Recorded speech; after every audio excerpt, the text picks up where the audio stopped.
AI is here. It's not going anywhere. It is going to fundamentally change our industry as coaches, speakers, experts, consultants.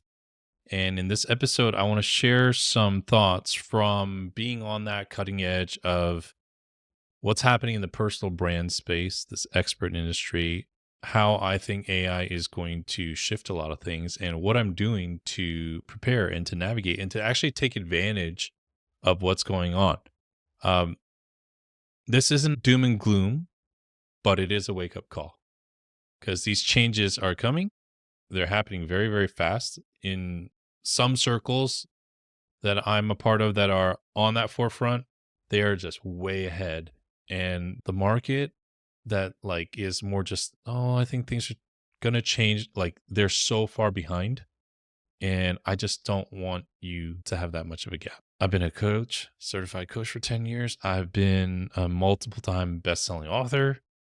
I have had my books translated into other languages. I have two thriving communities around the stuff that I teach in these books. I've been an advisor, a consultant for some of the top thought leaders in business and across industries. I've ghostwritten books. And I'm saying all that because I've seen a lot. I've done a lot. I'm not afraid of change, but this does feel really different.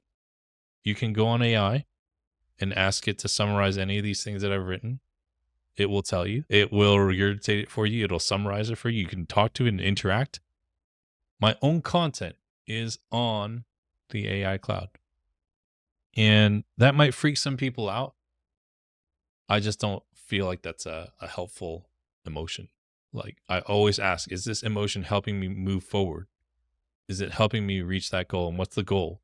To ride this wave, take advantage of it, protect myself from the vulnerabilities that it could expose in my business and yours. That's what it's about, right? So my point here in sharing what AI can do with my content is that content is easy to generate now. Very, very easy. The threat, though, is losing trust and connection. I'll give you an example. A couple months ago, I was really avidly watching this YouTube creator. This person put out a ton of content around AI. It was really, really good. Never heard of this person before, but it was clearly transitioned from a different market to start talking about AI and just shot through the roof. Great content. And there's a video that came out several months ago, said, please stay until the end of the video. There's a big reveal. Watch the whole video, got to the end, and the creator says, this entire video has not been me. It's been my AI avatar. Now, I don't know about you. Maybe I'm wrong. I felt betrayed, disappointed, like the wool had been pulled over my eyes. Start to ask questions like that we normally would save for much more serious interactions in our lives. But I was like, was anything we had real? I spent hours watching your stuff. Does that mean all this other stuff was generated by ChatGPT? Did you even come up with the ideas yourself? What is this? And I never watched another video. Now, in prep for this episode, I did check out the channel. The channel's growing. This person's channel's growing. They're doing great. Cool. Happy for them. Real brilliant. So you can look at this in a couple of ways. The way I choose to look at it is that personal branding is actually more important than ever. I'll admit, when my book, You Are the Brand, came out in 2021, I thought I was late to the party. I thought I was on the tail end of it. And I was disappointed that I couldn't get the book out earlier. Now what's happening as a result of AI making content creation so much more easy, flooding the internet with tons and tons of content, more than we could ever hope to consume. I think what's happening now is that people are going deeper with the voices they've trusted for a while. And if you can say the same things that I can, that my book already says, what's the difference between us? Is it the experience? Maybe, but we're saying the same things. Is it the insights? No, we're saying it's all information. What we can't compete with each other on with our own audiences is trust and connection. That means that you, as a coach, an expert, a speaker, should go deeper with that audience. Go deeper with the people you already have. When I was writing my book, You Are the Brand, I thought about putting this in there, but wasn't sure that I could completely stand by that claim. I was going to write the messenger is just as important as the message, but now I would say it's the messenger is more important than the message because anyone can download the message. Anyone can download the message. But who do people trust? Who do people trust? That trust is your differentiator. And if you already have an audience, I don't care how small or big, go deeper with them.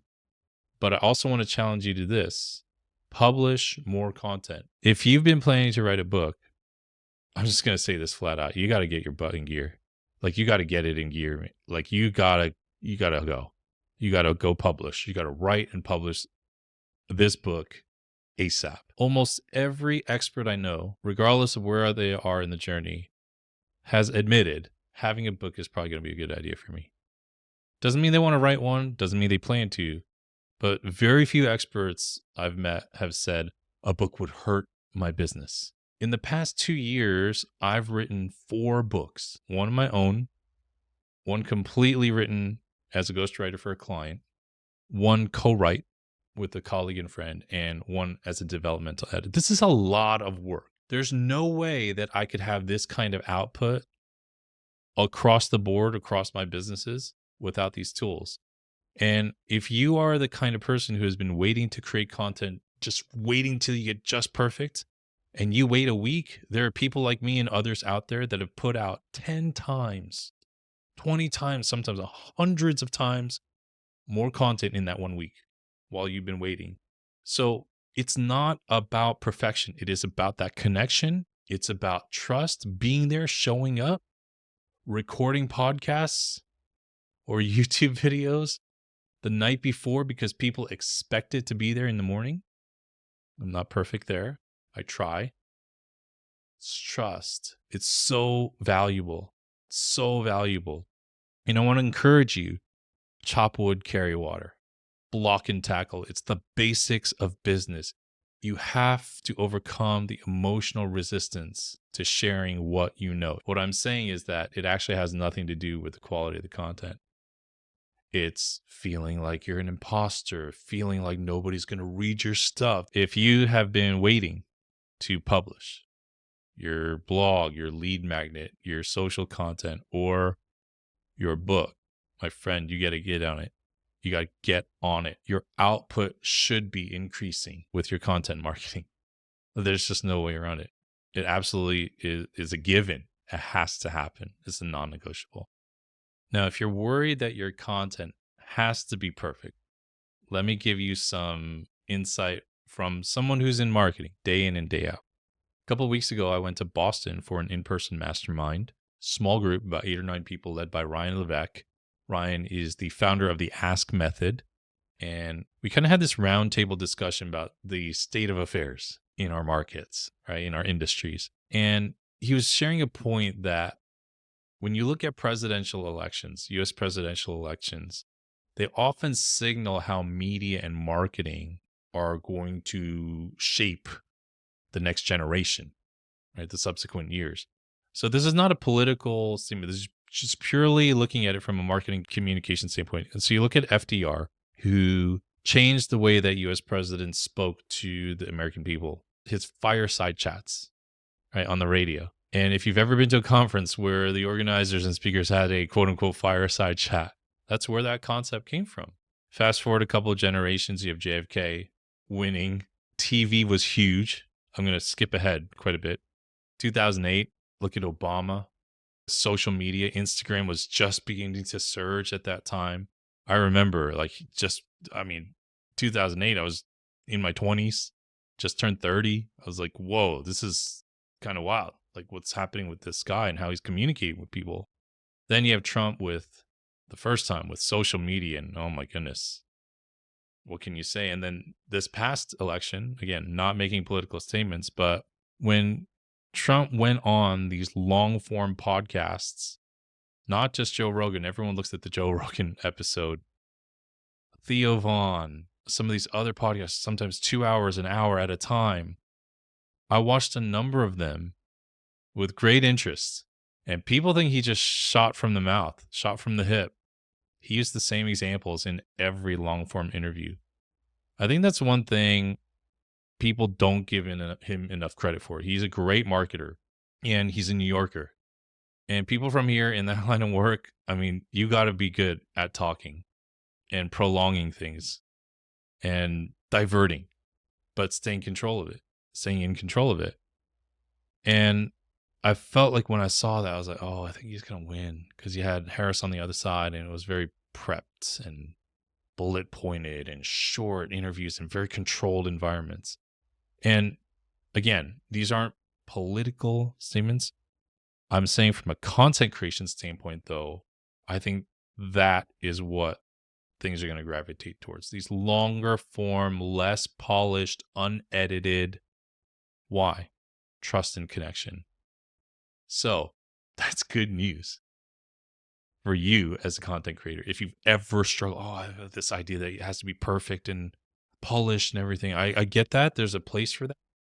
But this is the stuff that's landing. And so that's what I'm saying earlier. Go deeper with the people who follow you. I've tried, stopped and started on YouTube so many times over the last 2.5 years. I got so hung up in the production value and all these other things. And I just realized, wait, that's not how I do anything else. My readers, subscribers follow me because I'm a no frills, just down to earth, straight shooter. Why try to change who I am? Let's just connect. Let's build trust. And I want to encourage you to do that. And the good news is, again, with all this content and how it's changing and how the media landscape is changing, it means you don't have to do all that stuff. You just show up as you are. Connect. I'm going to be doing the things I've shared in this episode with the people who follow my work, you included. And I don't know what the future holds. I don't think anybody really does. But what I do want to encourage you in is that you have navigated a lot of changes so far in your life, and this is just another one. And I think this is an opportunity. It's inevitable. We can't change that. We can't put the genie back in the bottle.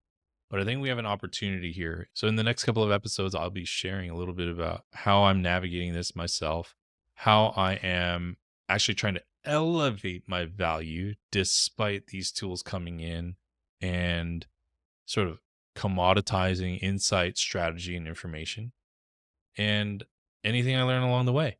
So I just want to encourage you, stay along for the ride and let's grow together.